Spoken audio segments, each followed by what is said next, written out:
Are remakes really that bad?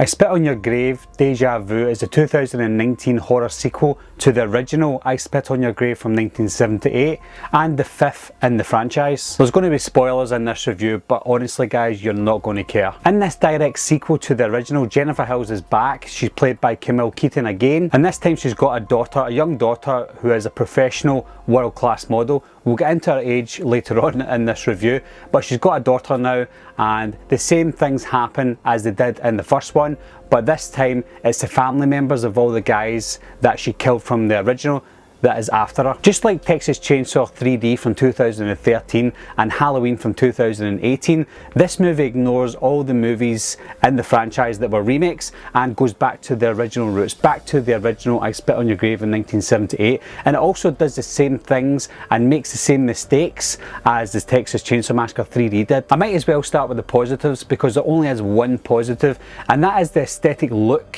to this movie. It does look and feel a lot like the original I Spit on Your Grave.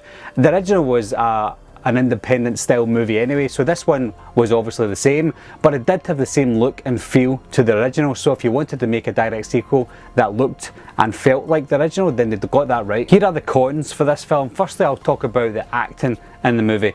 Now, I don't know how much acting Camille Keaton has done since I Spit on Your Grave.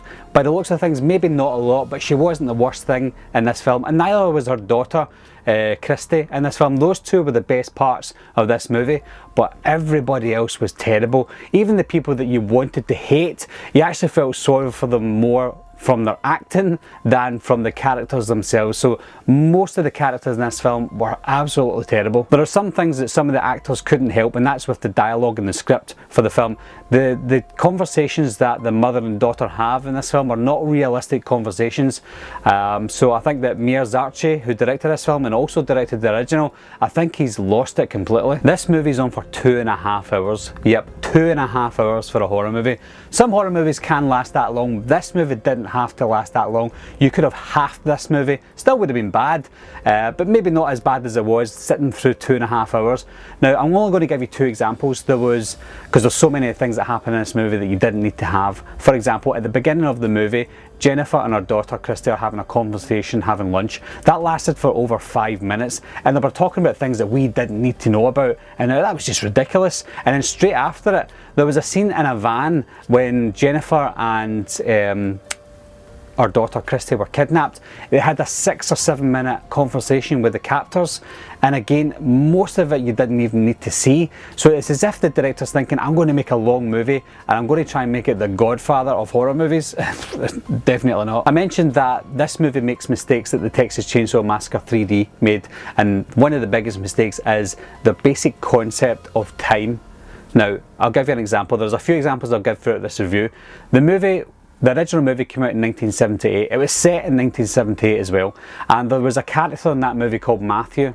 Okay, he looked about, say, 25, I don't know, let's say 20. He was 20 years old, which would have made him born in 1958. Now we fast forward to the sequel, and we were introduced to Matthew's father in this film. Now the actor that plays his father was born in 1963, so Matthew is already at least 5 years older than his actual father in this film, and they don't even try to make him look really old. Now Matthew himself would have been about, what, 61 years old if he was still alive in this film, and his dad was younger than 61 years old. And again, it's a basic concept of time that the director didn't even think about checking. And not only him, it seems obvious that the actors in this film, and even Camille Keaton herself, haven't seen this movie for a long time, because you would think that one person would have said to Mia Zarchi, well, hold on a minute, why have you got a 55-year-old man playing the father of a guy who would have been 61 years old at the time? Basic concepts. We've seen actual graves in this film and people were spitting on them, so I spit on your grave, but again, they forced that in the film. They didn't need to do that, but it was forced anyway. Here's a major spoiler for the movie, guys. 48 minutes in and Jennifer is beheaded in the film. So she's no longer part of this story 48 minutes in. She's beheaded by the wife of Johnny from the original one. Johnny was the leader of the gang in the original I Spit on Your Grave, and we'll get into him more in the review. So his wife wants vengeance against Jennifer, and so do the rest of the people who were killed in the first one, and she happens to be the one that kills her 48 minutes into the movie. Because she was killed only 48 minutes in, we can see what's happening already with the rest of the movie, because we've got almost 2 hours left of this film, about an hour and 40 minutes left, and we know that Christy is the only one still alive, and they're going to do the exact same thing to Christy as they did to Jennifer in the first one. After killing Jennifer, they end up burying her next to Johnny, Matthew and the rest of the guys that were killed from the first one. Here's another issue with the basic concept of time. We find out during the movie that Christy, Jennifer's daughter, is the daughter of Johnny. So obviously when Johnny raped Jennifer in the first movie, she became pregnant and had a daughter called Chrissy. Now Christy's about 31 years old. I think she was played by a 31-year-old actress, and she's supposed to look young as well because she's the world's most famous model, and she's currently a model just now. No offence to older models, but she's about 31 years old. Now if she's supposed to be the daughter of Johnny, she would have to be about 40 years old then. If she got pregnant in 1978, let's assume that she gave birth in 1979, and 40 years later it's 2019, so she's a 40-year-old model who looks absolutely great for a 40-year-old. After her mother dies, Krista becomes the badass of the movie. She gets revenge for being raped by these people, but she does it too quick. Now the first one was a ridiculous movie to begin with, and nobody thought it was a masterpiece, but she gave herself a bit of time before she attacked the guys and get revenge against the guys. But I was saying this one, maybe an hour or so after she was attacked, she became this badass. She would even shoot a gun from behind and get somebody where she wanted to get them. She was that good. We've seen all these deaths before in the previous movies, and we don't have to see them again. There's one guy who she shot in the balls and he never flinched. He just put his hands up after he got shot. He's like, oh, don't kill me, why did you do that? And I'm like, you've just been shot in the balls, scream. One thing that really bugged me after Christy was killing her victims was, after she killed them, she walked away slower than Dick Warlock's Michael Myers did. Now I'm not shitting on Miyazakis's I Spit on Your Grave, because for the time it came out, it was a shocking movie. It wasn't a great movie, but I've watched that recently as well, and it's not a good movie at all, but it's shocking, especially for 1978. But this guy has only directed 3 movies, and that's including 2 I Spit on Your Grave movies. So he's a very amateur director, and you can tell with the direction of this movie. And it's a 2.5-hour movie. Surely that could have been edited down to at least an hour and a half. The last half hour of this film got even worse for me, and that's again going back on the whole concept of time.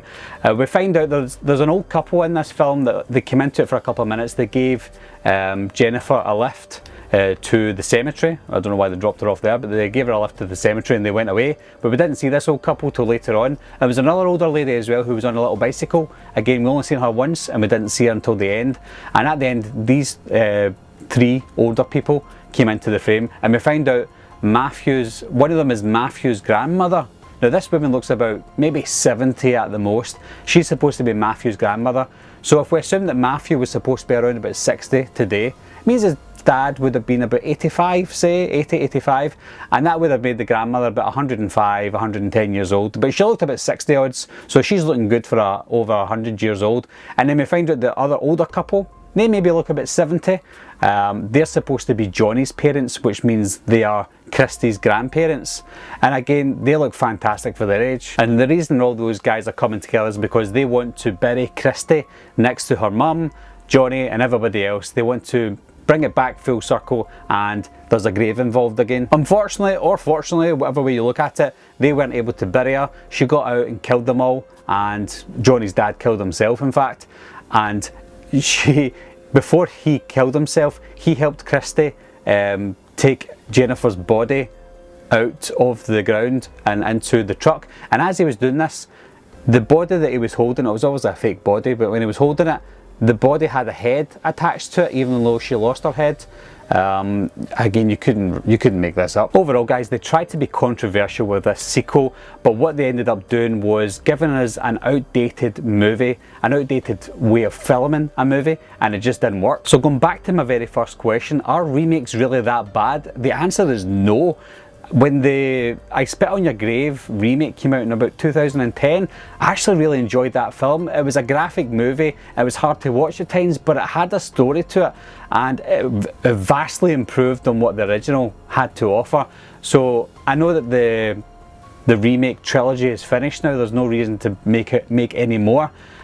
So maybe they had to bring out a sequel to the original, maybe that was the only way around it. But for movies like the Texas Chainsaw Massacre, who already had great sequels, not sequels, sorry, they had great remakes, the great remake and a prequel to the remake, that's something that you should have continued with, but instead they went back to the original roots with the original people who made the original movie, and just like this one, they don't know how to make a movie anymore, so it was bad. The only way I would recommend this movie to anyone is to watch it and see how bad it really is. So have you seen this movie, guys? And let me know what you think of the franchise as a whole. We're on a 5th movie already in the I Spit on Your Grave franchise. I didn't think there'd be that many, maybe 1 or 2, but 5, I don't know. But let me know your thoughts down below of this movie and any of the other movies in the franchise. Anyway guys, thanks a lot for watching again, thanks for subscribing, I'll see you soon, bye bye.